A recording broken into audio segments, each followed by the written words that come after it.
जय श्री राम। सत्य सनातन धर्म की जय।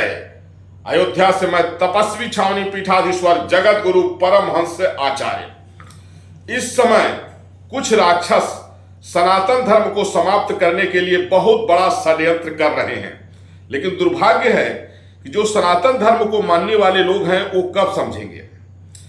डीएमके नेता उदयनिधि स्टालिन ने कहा कि डेंगू, मच्छर, मलेरिया और कोरोना की तरह सनातन धर्म को समाप्त कर देना चाहिए। और इसके बाद फिर जो है कांग्रेस पार्टी के राष्ट्रीय अध्यक्ष मल्लिकार्जुन खड़गे का लड़का वो भी कहता है कि जो धर्म समानता का अधिकार न दे वह बीमारी ही है, उसको समाप्त कर देना चाहिए।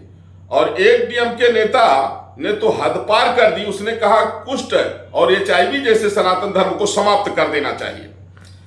क्यों? इनका कहना है कि यह समानता का अधिकार नहीं देता है। तो मैं बता दूं, जितने प्रशासनिक पद हैं सबके वेतन अलग हैं और सब में जो है जूनियर सीनियर का जो है भेद है कि जूनियर सीनियर का आदर करता है।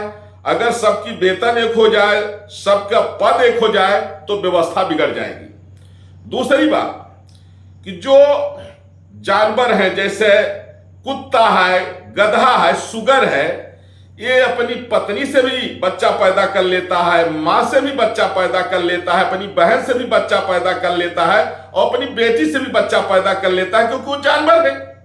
लेकिन मनुष्य ऐसा नहीं कर सकता है। हमारे सनातन धर्म में है कि जो व्यवहार आप पत्नी से करते हैं वो बहन बेटी से कभी नहीं कर सकते हैं। और हमारे यहां पूज्यपाद गोस्वामी तुलसीदास जी ने कहा कि अनुज वधु भगनी सुत नारी और सुरसठ कन्या समेचारी अविनहि कुदिष्ट बिलोक जोई ताहि बधे कछ पाप न होई।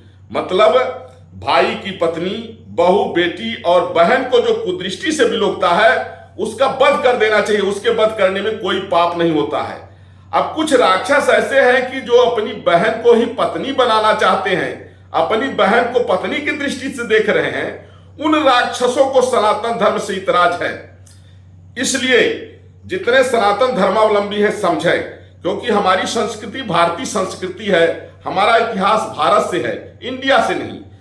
भारतीय संस्कृति का इतिहास यह लाखों करोड़ों वर्ष पुराना है। हजारों वर्ष पहले लिखा जा चुका है कि हमारे देश का नाम भारत कैसे हुआ। दुष्यंत पुत्र भरत के नाम से भारत पड़ा। अब इंडिया अंग्रेजों ने रखा। गुलामी की यह मानसिकता से ग्रस्त लोग आज भी इंडिया का समर्थन कर रहे हैं। इसलिए जो लोग भारतीय संस्कृति को मानने वाले लोग हैं वो भारत का समर्थन करें, इंडिया का नहीं। और जो अंग्रेजों की गुलामी की मानसिकता से ग्रस्त हैं वो इंडिया का समर्थन करते रहें। सनातन धर्म को मानने वाले लोग समझ जाइए, आज मैं आपको जो समझाया हूं सनातन धर्म का मतलब, और विरोधियों को भी बता दिया हूं कि हमारे यहां सनातन धर्म का जो मतलब है उसको आप समझ लीजिए।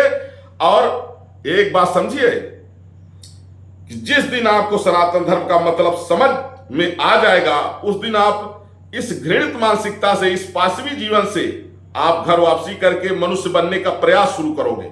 जय हिंद, जय भारत। समझ गए? आज नहीं तो कल तुम भी समझ जाओगे।